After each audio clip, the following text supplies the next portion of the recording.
After yet another loss to the Indiana Pacers, and the Bulls find themselves below 500 yet again, with 3 straight games coming up against the Miami Heat, the trade deadline is only a handful of days away. And the question now that everybody's asking themselves is, are the Bulls actually going to do something? We've heard rumors of them being buyers. We've heard rumors of them being sellings. Are they about to do something that actually changes the direction of this franchise? Plus, we have a Houston Rocket trade. This might make too much sense, and Coby White's future does hang in the balance. We'll talk about all that plus more right after this.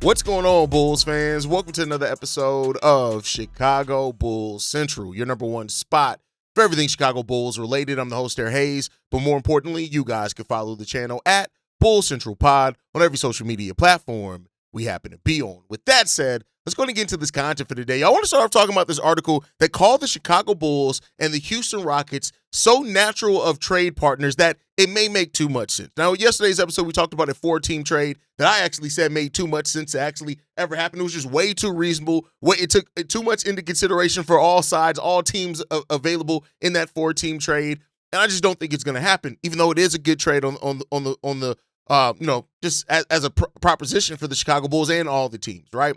But the Houston Rockets yesterday lost Steven Adams for the remainder of the season to go with losing Fred VanVleet also for the remainder of the season, which now puts you in a situation where, the Houston Rockets reportedly may have been looking for a point guard, but kind of were more so looking at a cost-effective point guard option, weren't looking at anything that was going to take any type of long-term money or anything like that. Now, you add in the fact that they are also now going to be missing Steven Adams. Does that change anything for this Houston Rockets team? Now, in this article, it was pointed out that it makes too much sense. They have a crazy trade idea, which we're going to talk about here in a second. But here's what I'll say for the Bulls and the Houston Rockets, right? Hearing that Tari Eason is somebody that the Houston Rockets do not want to move tells me a few things, right? And I know this is going to be things that Bulls fans do not want to hear. But hey, I'm not here to tell you guys what you want to hear. I'm here to tell you what you need to hear, right?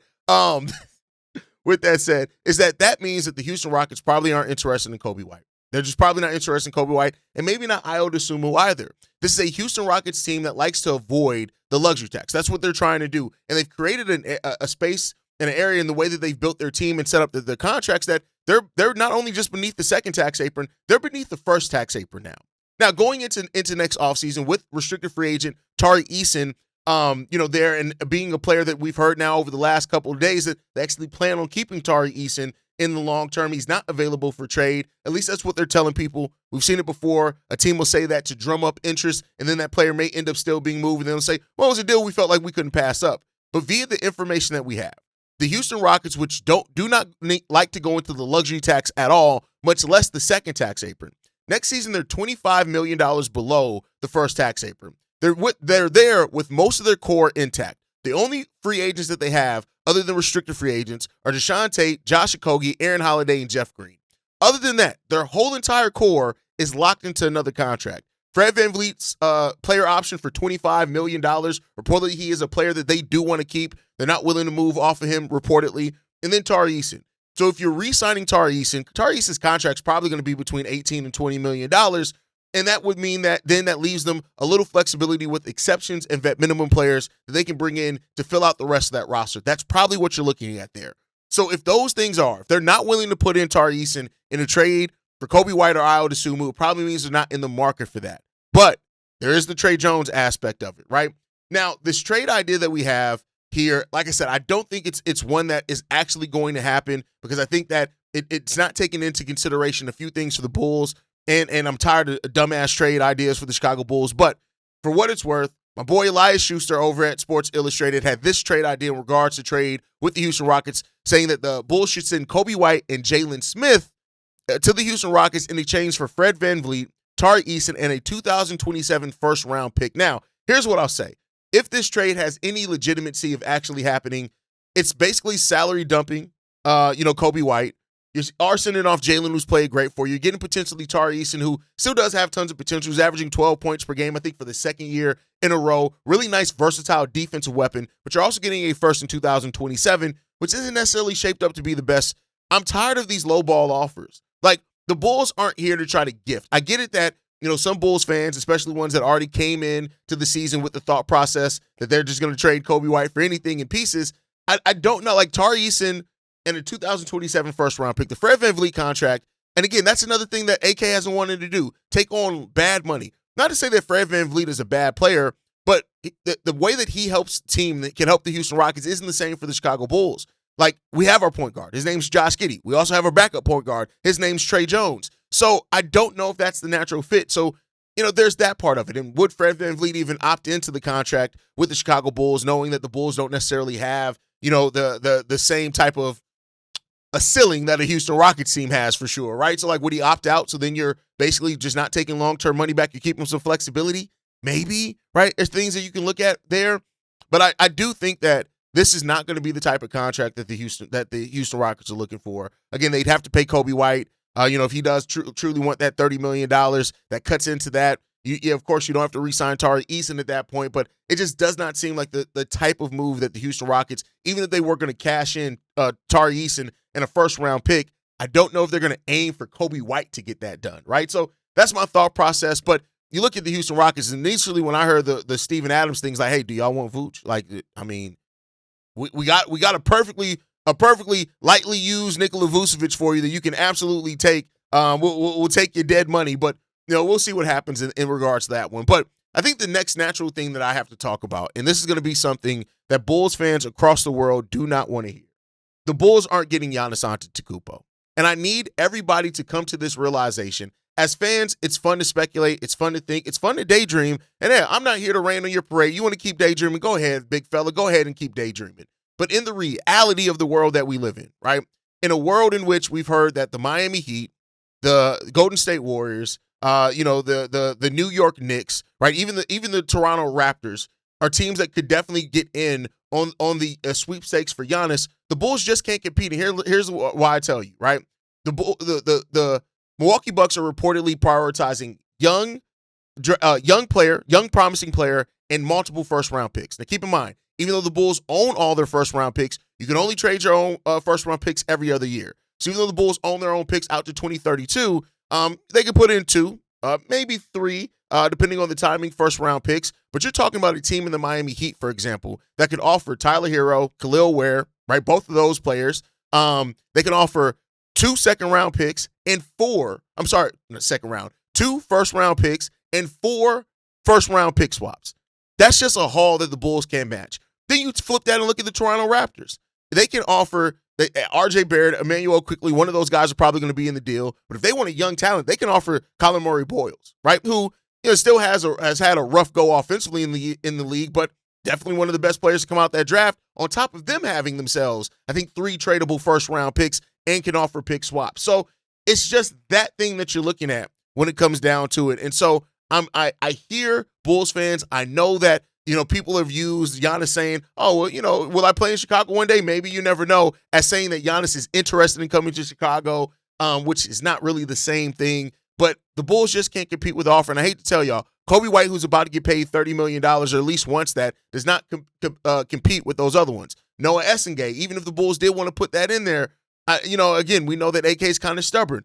And then you have to think as well is that by the time you give up probably everything that you need to from this roster to then bring in Giannis Antetokounmpo, yeah, you got a star, but Giannis has already shown you him by himself ain't enough.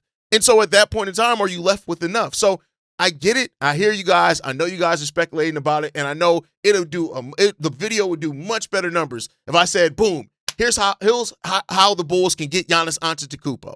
But I'm going to be honest with y'all. It's probably not going to happen. It's just not going to happen. I get it that you want it. I get it that you want to squint your eyes and force it to happen. Giannis Antetokounmpo is not coming to the Chicago Bulls. Now, I will be the first one to use this video, clip it up myself, and send it back to you guys if it does end up happening. But I'm telling you right now, I'd be willing to bet my firstborn child it's not going to happen. Giannis Antetokounmpo is not coming. The Bucks are doing it right. They're starting a bidding war. And when you really start, if you take off your fan glasses, right, take these fan glasses off, and actually look at the thing. If the Bucks are doing it smart and Nico Harrison is not running the Milwaukee Bucks, if the Bucks actually start a bidding war for Giannis, the Bulls, they can't compete. They can't compete with an all-out bidding war for Giannis Antetokounmpo. They just do not have it. They can't do it. And some of you guys need the same people who talked about the Bulls players being cheap or Bulls player being bad. You can't now turn around and flip that and be like, oh, well, we can get them for the players that you just said were bad and horrible and the Bulls have no talent. Come on, man. Y'all can't keep double dipping your foot into both worlds when it comes down to that. You can't do it. So Giannis, I think, is very unlikely to become a Chicago Bull. Like I said, I'd be willing to bet on it that Giannis is not a Chicago Bull when this all comes down to it. But for what it's worth, AK should make an offer. Like AK should put the absolute best offer that he can put for Giannis Antetokounmpo. Put the best offer. Whatever AK feels is the best offer that he can offer, put that best offer on the table, make the Bucks turn it down. So he should make that call. Maybe you get lucky. But overall, it's probably not going to happen. Looking at the assets, looking at the way things are surveying around the league, it's probably not going to happen. But stranger things have happened. We shall see what's going to. I mean, when you hear the Golden State Warriors, they're offering Jimmy Butler's dead carcass and kneecap, and Jonathan Kuminga and 2 first-round picks to get it done. It makes you think, hey, maybe we have a chance in that, right? But we shall see. And then also the thing with Coby White, right? Like, we got to talk about Coby a little bit. Coby White, Alec Jacoby White. Man, that game was rough yesterday. After stringing together some 4 straight games, that game was rough. And I think the Coby White thing comes down to this. And I know we've had this conversation many times, but I just want to get this, as we're having some trade talk, let's just get this all out the way. If you're not going to re-sign him, trade him. That's just what it comes down to. If the Bulls know internally they're not willing to pay that, and again, I'm not saying that they aren't, but I'm saying that if they know internally they're not willing to pay it, you trade him for the best offer possible. That's just it. You trade him for the best offer possible. I don't know. I don't think it's going to return. You know, some Bulls fans are like, we can get multiple first-round picks.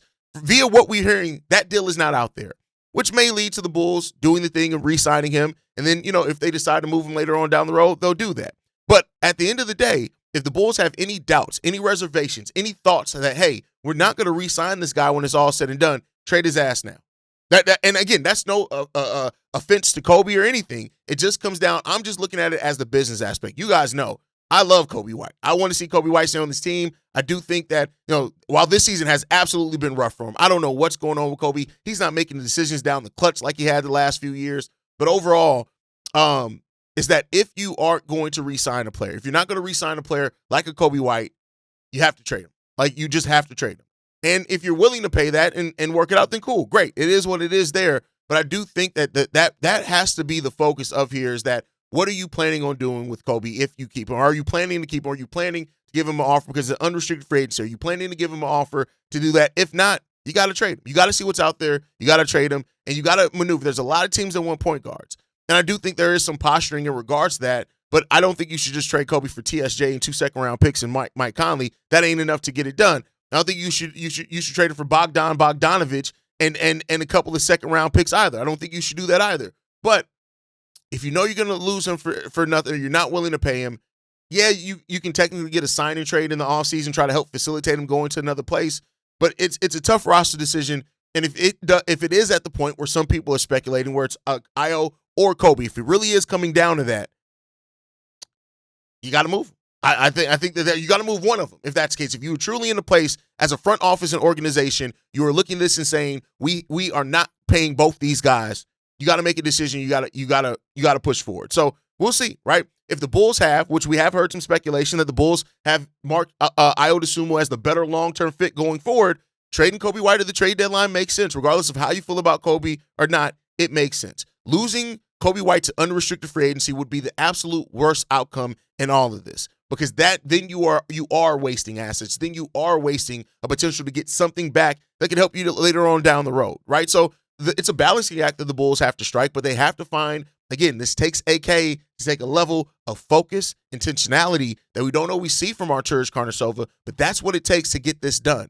So this trade deadline is going to be really revealing for the Bulls' future, because I truly believe if the Bulls don't move either Ayo or Coby or most of the expiring contracts, that tells me that they're going to be trying to work out long-term deals with Coby and Ayo, and maybe a couple of those guys on those expiring deals as well. Or like I said, maybe signing trades in the offseason. But it's a balancing act. And I want to be clear, and this is not as straightforward as what some Bulls fans would have you believe, because again, well, a lot of fans are lazy. They just think it's surface level things, but the Bulls have to do it, man.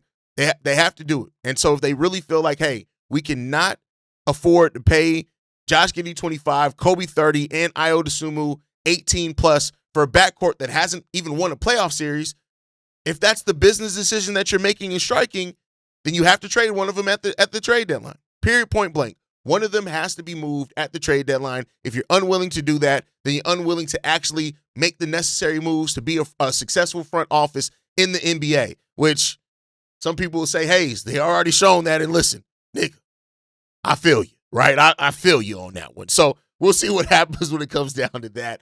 With that said, there is yet another trade rumor that popped up yesterday in regards to Jeremy Sochan. So it was reported by Mark Stein that the Spurs have given permission for Jeremy Sochan to find a deal elsewhere. And then it came out a couple of hours later that the Chicago Bulls are one of those teams that have shown interest in Jeremy Sochan. So how can the Bulls get it done? Right? That's the thing that I want to look at this. Like, Jeremy Sochan as a player, I think it's neither here nor there. Like, I don't look at Jeremy Sochan as somebody who is, to me, like, I don't look at him like, damn, this guy can have a bunch of undiscovered talent, but that doesn't mean that he can't, right? He is a former lottery pick, which we know that for what it's worth, AK does value his young players with experience. He's talked about that. He's making $7 million this year. He's going into restricted free agency at the end of the season. That means you have to make another long-term decision on paying him with only a partial year of data. Now, here's what I'll say with this.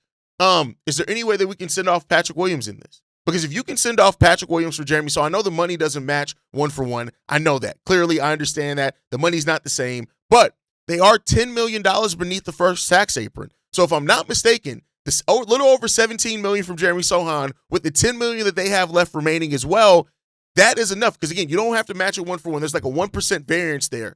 That they can match that. Now, they can throw in other money as well if they decide to do so with some other players that they have on that. For example, they can throw in Bismack Biyombo, who the Bulls can then turn around and buy out and waive, but they can do that to facilitate the trade. They can do something like that. So there's options here, and that's what I'd be willing. I'd be willing to swap one project and troubled power forward in Jeremy Sochan for another one in Patrick Williams. That's what I'd be willing to do if I'm the Chicago Bulls. If it's not that, I don't want it.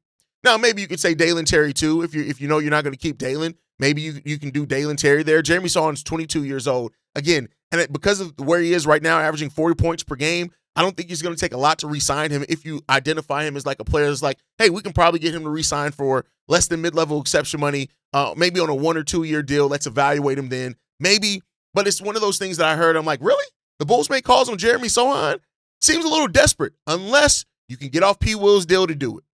If you can get off P. Will's deal to do it, I do it. Now, would that mean that you have to include some second-round picks? Maybe. So the question I'm going to throw to you guys in regards to Jeremy Sochan, if you can get off the P. Will deal, and it means that you can take back Bismack Biyombo and Jeremy Sochan, but you're getting off the P. Will deal, is that enough for you, right? To throw in some seconds, a couple of seconds, to get that deal done, to get off P. Will's contract. I've said a lot of times, I don't think the Bulls are at the place now where they need to do a salary dump just to get off P. Will's contract and send picks to do it. But maybe if you're getting a former lottery pick back in Jeremy Sochan to take a look at it, maybe there's more of an appetite for that. Maybe. Let me know what you guys think on that down below. With that said, let's move on, right? In regards to the Bulls, they have their 3 straight games coming up against the Miami Heat. 3 straight games against the Miami Heat. The first one starts tonight, right? And this is a Bulls team that the last 2 games, self-inflicted wounds. The Lakers, it was turnovers. Against the Indiana Pacers, it was just inability to execute and bad coaching down the stretch of that game, as well as dumb decisions made by players. Namely, Coby White made some. Nikola Vucevic made some dumbass defensive plays as well. The Miami Heat have absolutely owned the Chicago Bulls. At this point, this matchup has become personal for a lot of Bulls fans because this is looked at as a team that every single time has our fucking number, and it's so irritating to see. But they're coached by Eric Spoelstra. They have who I want to be the next Chicago Bulls coach, Chris Quinn, on that bench, right? They have that. This needs to be the start of the Bulls coming out of the bullshit. 3 straight games against the Miami Heat. I need you to win all 3 of these. I'm not usually somebody that predicts wins and losses. I'm not even predicting the Bulls to win, but I need to see 3 straight games of the Chicago Bulls playing like they give a damn. That's what I need to see from this team. So what is it going to take to get wins against the Miami Heat? A, The Miami Heat have owned the Bulls the last 3 years. We already know that. The Bulls need to rebound, limit turnovers, and attack the basket. That's the bare minimum. That is what we talk about with this team so often, doing those three things. When the Bulls do those three things consistently, as well as share the ball while they're limiting turnovers, this is a completely different team. One of the best offenses in the league when they do that.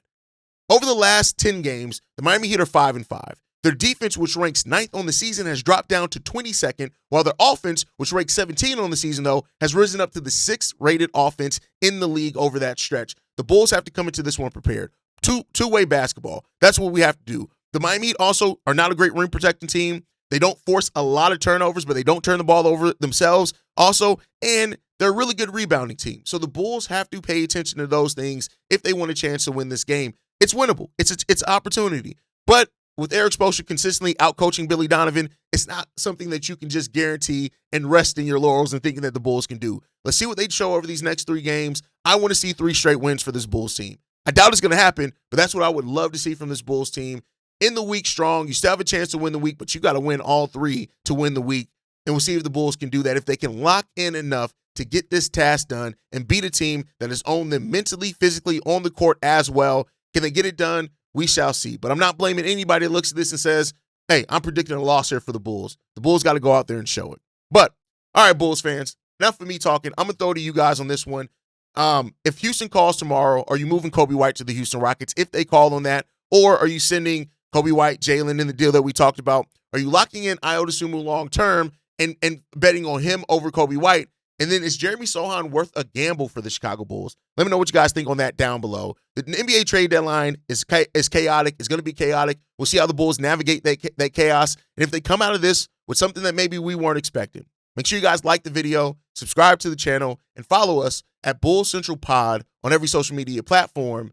You can send us any feedback, questions, comments, concerns. bullcentralpod@gmail.com. And then lastly, if you want to leave a text message and our voicemail for the mailbag, the number to do so, 773-270-2799. We are the #1 spot for everything Chicago Bulls related, but that is thanks to you, lovely and beautiful people. And like I like to end every episode on, stay safe, go Bulls, and always see red if you can, y'all. Peace. This has been a presentation of the Break Media.